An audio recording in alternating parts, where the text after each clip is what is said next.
प्रगति जी, आप ही से मैं शुरुआत करने जा रही हूं और शुरुआत इस बात को लेकर है, सवाल इस बात को लेकर है कि जब चर्चा मुद्दों को लेकर होनी चाहिए, जब चर्चा गुजरात को लेकर होनी चाहिए, ऐसा बयान क्यों दे दिया आपके प्रत्याशी ने? इसके क्या मायने निकाले जाए? प्रीति जी, जब चुनाव होता है तो सारे मुद्दों की चर्चा होती है। भारतीय जनता पार्टी को आदत है कि किसी के बयान को कैसे तोड़ मरोड़ कर उसको पेश किया जाए।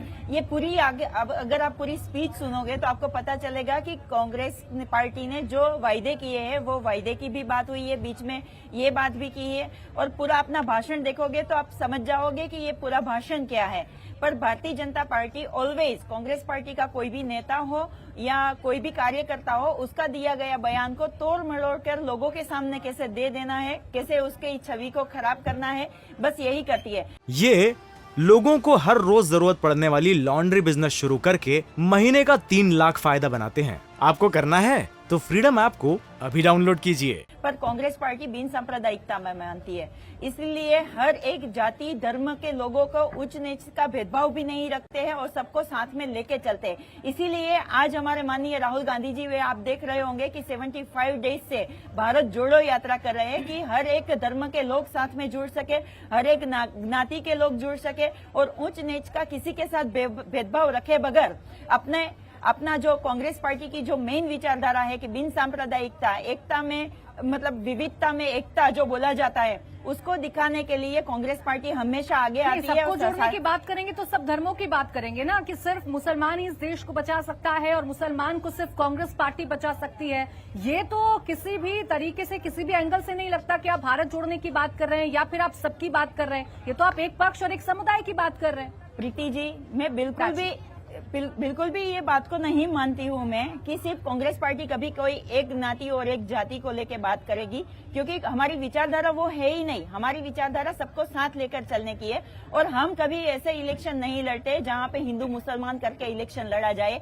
मैं आपसे ये मैं सबको पूछना चाह रही हूँ कि जब देश के राष्ट्रपति जब मुस्लिम होते हैं तो देश खतरे में नहीं होता है, जब यूपी के डीजीपी मुस्लिम होते हैं तो देश खतरे में नहीं होता है, जब सुप्रीम कोर्ट के मेन जज होते हैं वो मुस्लिम होते हैं तो देश खतरे में नहीं होता है। जब इलेक्शन आता है तब विरोधी पार्टियों द्वारा हमेशा बताया जाता है कि हिंदू मुसलमान हो जाएगा, ये हो जाएगा, किसी छोटा सा भी कोई इंसिडेंट बनेगा तो उसको बड़ा बनाया जाएगा। बयान याद नहीं आ रहा है, आप ही के नेता ने शुरुआत करी है और इसीलिए पूछा जा रहा है कि आम आदमी पार्टी और एआईएमआईएम का डर है क्या, जो अब आप इस तरीके की पॉलिटिक्स करने लगे। मैं आपके पास आऊं उससे पहले भावना जी, आरोप सीधे आप पर लग रहे हैं कि आप माहौल को बिगाड़ रही हैं, पूरा बयान सुना नहीं जाता और एक छोटी छोटी लाइनों को उठाकर आप सिर्फ कोट करते हैं ताकि आप पूरे चुनाव में ध्रुवीकरण कर सकें। देखो, अपने बचाव के लिए ये कांग्रेस के प्रवक्ता जरूर ऐसा बोलेंगे, पर मैं आपको एक बार बताती हूँ कि नरेंद्र भाई मोदी को मौत का सौदागर किसने कहा?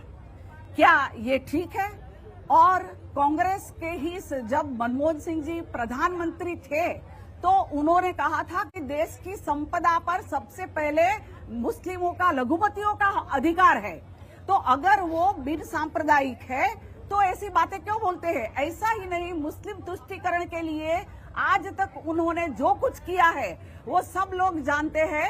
दिग्विजय सिंह भी ये कहते हैं और आप जानते हैं कि कांग्रेस में राहुल गांधी जी ने अभी जो यात्रा कर रहे हैं, तो क्या भारत जोड़ो की यात्रा है या भारत तोड़ो की? मुझे ये सवाल होता है, क्योंकि हम गुजरात में अब आ रहे हैं और गुजरात में हमारे सरदार सरोवर की जो योजना है, इस योजना को विरोध करने वाले और हमारे पूरे गुजरात को प्यासे रखने के लिए कच्छ, बनासकांठा, सभी जगह आदिवासी क्षेत्र, ये लोगों को हर रोज जरूरत पड़ने वाली लॉन्ड्री बिजनेस शुरू करके महीने का 3 लाख फायदा बनाते हैं। आपको करना है तो फ्रीडम ऐप को अभी डाउनलोड कीजिए। उन्होंने मेगा पाटकर के साथ जो हाथ मिलाया है वो बता ही देता है कि गुजरात की जनता का अपमान है।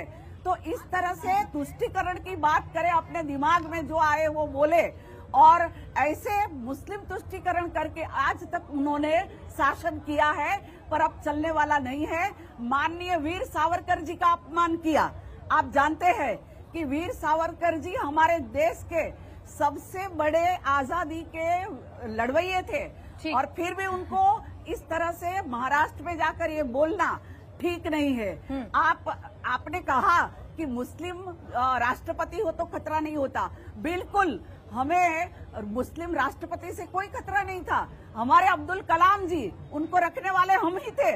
आज आप देख रहे हैं कि एक आदिवासी महिला जिनको हमने राष्ट्रपति बनाया है, उनकी कांग्रेस के नेता मजाक उड़ाते ठीक हैं, है। मजाक करते हैं। तो क्या ये सांप्रदायिक राजनीति है? वीर सांप्रदायिक है या सांप्रदायिक? इंडिया टीवी हर वक्त हर जगह डाउनलोड करने के लिए सर्च करें India TV news Google play store या ऐप स्टोर पर।